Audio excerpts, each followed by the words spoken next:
আজকে আমি সাদা খাবার খেয়ে কাটাবো সারাদিন, তাই চলে গেলাম সকালের ব্রেকফাস্ট করার জন্য পরোটার দোকানে। গিয়ে দেখি কাকা পরোটা পেটাচ্ছে। বেশিক্ষণ দাঁড়ালে কাকা আমাকে পিটিয়ে না পরোটা বানিয়ে দেয়, তাই চলে গেলাম ভিতরে পরোটা খাবার জন্য। গিয়ে দেখি কাকা পরোটাতে তরকারি দিয়ে দিয়েছে। সো এখান থেকে পরোটা খাওয়া কমপ্লিট করে চলে গেলাম পরবর্তী খাবার খাওয়ার জন্য। এখানে দাদুটা বললো, কিরে ভাই ভিডিও বানাচ্ছিস? আমি হেসে বললাম হ্যাঁ ভিডিও বানাচ্ছি। গিয়ে দেখি এখানে কাকাটা মেশিন চালাচ্ছে ঘ্যাঁড়ার ঘ্যাঁড়ার করে, পুরো যেন জনি লিভারের রোলার গাড়ির মতো। তারপরে এখান থেকে এক গ্লাস লস্যি নিয়ে খাওয়া কমপ্লিট করে চলে গেলাম সোজা বাড়িতে।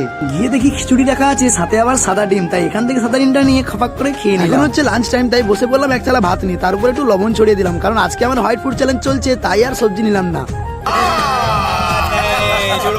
না গাইস, সত্যি সত্যি আজকে আমি লবণ দিয়ে ভাত খেয়েছি। এর কারণ হচ্ছে শুধুমাত্র একটা সাবস্ক্রাইবের জন্য। তোমরা একটা সাবস্ক্রাইব করে দিও।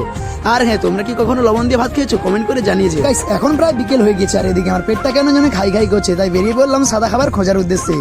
এই কাকার দোকানটাতে গিয়ে দেখি সাদা সাদা লিচুর জুস বিক্রি হচ্ছে, তাই এখান থেকে একটা লিচুর জুস কিনে নিলাম। সো এটা খাওয়া কমপ্লিট করতে করতে ভাবলাম সন্ধ্যাবেলা কি খাওয়া যায়, আর বেশি ভালো চিন্তা না করে বসে পড়লাম এক জামবাটি মুড়ি নিয়ে। তো গাইস আমি এখন বাতাসাতে মুড়ি খাই। তোমরা আরো মিনি ব্লগস এর জন্য সাবস্ক্রাইব করো। Bye bye.